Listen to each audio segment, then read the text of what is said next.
Doctrina y Convenios 80. El son de la voz.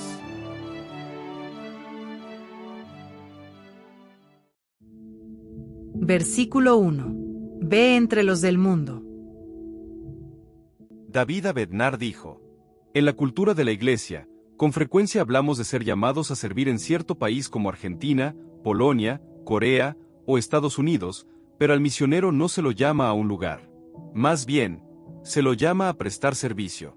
Tal como el Señor declaró al profeta José Smith en 1829, si tenéis deseos de servir a Dios, sois llamados a la obra.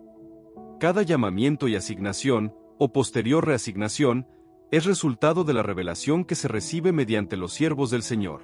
El llamado a la obra proviene de Dios por medio del presidente de la Iglesia.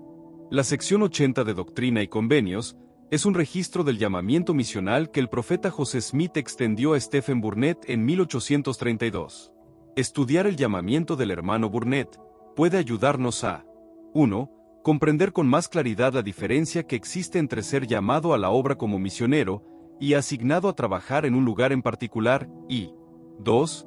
Valorar más plenamente nuestra responsabilidad individual y divinamente señalada de proclamar el Evangelio. El versículo 1 de dicha sección es un llamado a servir.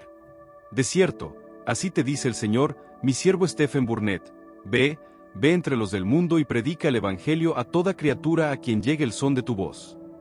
Resulta interesante que el versículo 2 informe al hermano Burnett sobre su compañero misional asignado, y por cuanto deseas un compañero, te doy a mi siervo Eden Smith. El versículo 3 indica dónde habían de trabajar aquellos dos misioneros.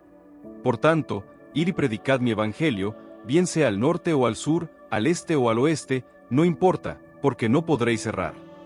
No creo que la frase no importa, tal como la usa el Señor en ese pasaje de las Escrituras, sugiera que a Él no le interese dónde trabajan sus siervos.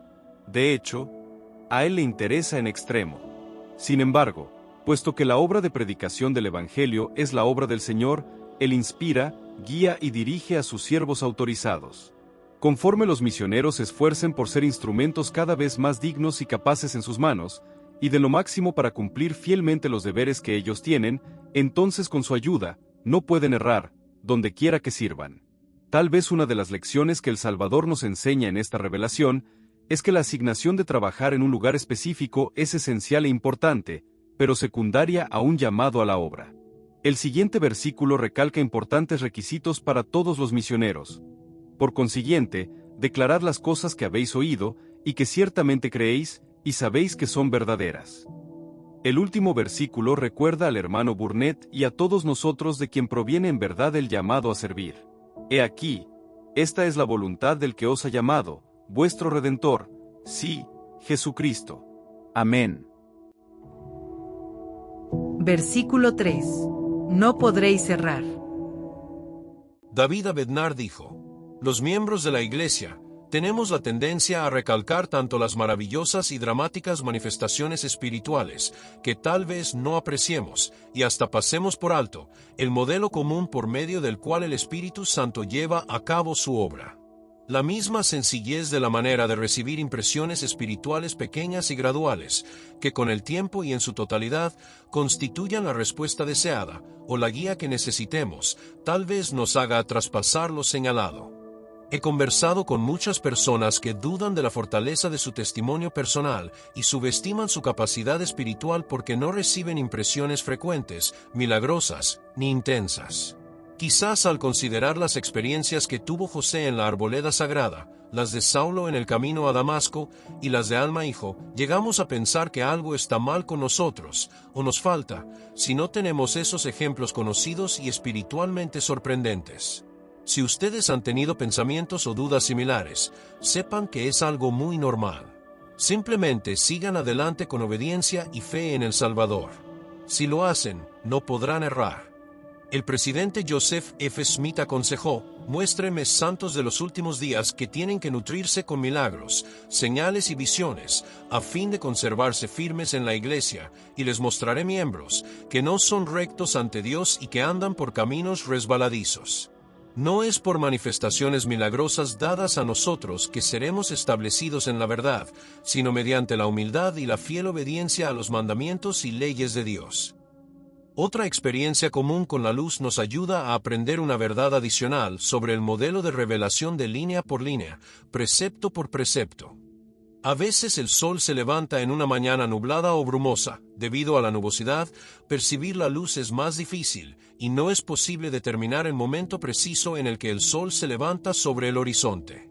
No obstante, en esas mañanas tenemos suficiente luz para reconocer un nuevo día y llevar a cabo nuestras tareas. De manera similar, muchas veces recibimos revelación sin reconocer exactamente cómo o cuándo la estamos recibiendo. Versículo 4. Creéis y sabéis.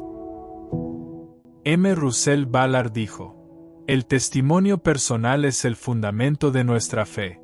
Es el poder unificador que hace que la Iglesia de Jesucristo de los Santos de los Últimos Días sea algo singular en la vida de sus miembros, en comparación con todas las demás denominaciones religiosas del mundo.